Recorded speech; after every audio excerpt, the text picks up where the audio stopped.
Madhumita cooking চ্যানেলে আপনাদের সকলকে স্বাগত। তো আজকে আমি বানিয়ে দেখাবো ক্যাপসি পনির। তো এটা খেতে অসম্ভব সুন্দর হয়।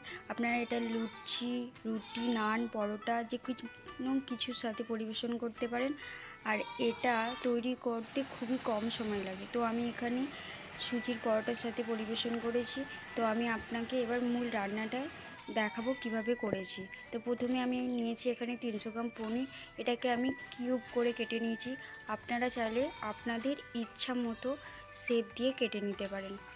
আমি এখানে কিউব করে কেটেছি, আপনারা চাইলে ট্রায়াঙ্গেল শেপ করেও কেটে নিতে পারেন। তো আমি এখানে নিয়েছি আদা লঙ্কা, একটা যেহেতু নিরামিষ হবে তো আদা লঙ্কার পেস্ট লাগবে, আর কাজু, পোস্ত আর চারমগজ বেটে নিয়েছি, নিয়ে তার একটা পেস্ট তৈরি করে নিয়েছি। নিয়ে এবার আমি কড়াইতে তেল দিয়ে দিচ্ছি।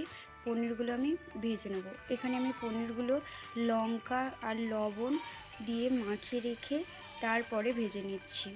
আর আমি পনিরটাকে খুব একটা বেশি ভাজবো না। তো দেখুন আমি কড়াইতে পনিরগুলো সব একটা একটা করে দিয়ে দিচ্ছি। আর আমি এটা দুবার ধরে ভেজে নেব। আর পনির যেহেতু অল্প ভাজলেই শক্ত হয়ে যায়, তো খুব বেশি সময় লাগবে না পনির ভাজতে। মিনিট 2-3 সময় ধরে ভেজে নেব। নেওয়া হয়ে গেলে দেখুন আমার পনিরগুলো এক পিঠ হয়ে গেছে, আমি উল্টে দিচ্ছি। তো এইভাবে আপনারা পনিরগুলো ভেজে নেবেন। আর এটা বানিয়ে অবশ্যই একবার বাড়িতে ট্রাই করবেন, দেখবেন অসম্ভব ভালো লাগে।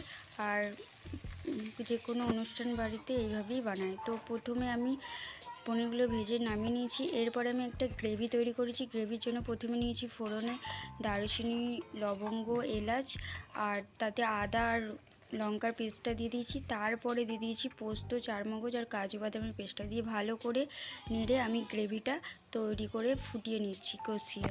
তো এতে দিয়েছি ধনে গুঁড়ো, লঙ্কা গুঁড়ো, আর এখানে হলুদ আমি ব্যবহার করিনি, কারণ এটা যেহেতু একটু সাদা সাদা হবে তাই হলুদ ব্যবহার করিনি। এখানে আমি কাশ্মীরি লঙ্কা ব্যবহার করেছি, যেগুলো আপনাদেরকে দেখানো। যেহেতু ক্যাপসি পনির তাই আমি এখানে ক্যাপসিকাম একটা মিডিয়াম সাইজের কুঁচো করে নিয়েছি, নিয়ে সেটা দিয়ে দিয়েছি।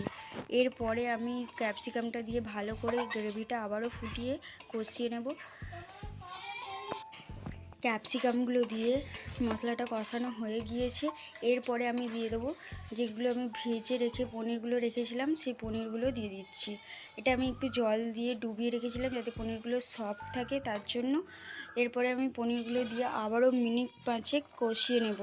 তারপরে আমি দেখুন আমার রান্নাটা কমপ্লিট হয়ে গেছে, তাই দিয়ে দিচ্ছি কস্তুরি মেথি, একটুখানি ঘি এবং গরম মশলা দিয়ে আমি পনিরটাকে নামিয়ে নেব। আমার ক্যাপসিকামের অলমোস্ট রান্না হয়ে গিয়েছে। এরপরে আমি নামিয়ে পরিবেশন করে দেখাচ্ছি। দেখুন কত সুন্দর কালার এসেছে হলুদ না দিয়েও।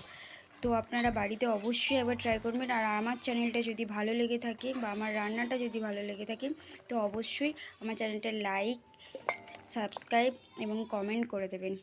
তো আমি এখানে রান্নাটা নামিয়ে পরিবেশন করে আপনাদেরকে দেখাচ্ছি। আমি এখানে এই রেসিপিটা পরিবেশন করেছি সুজির পরোটা দিয়ে। আপনারা যে কোনো কিছুর সাথে পরিবেশন করতে পারেন। আর এটা খেতে অসম্ভব সুন্দর। বাড়িতে অবশ্যই একবার ট্রাই করে দেখবেন, আপনাদের অবশ্যই ভালো লাগবে। Thanks for watching my video. ধন্যবাদ।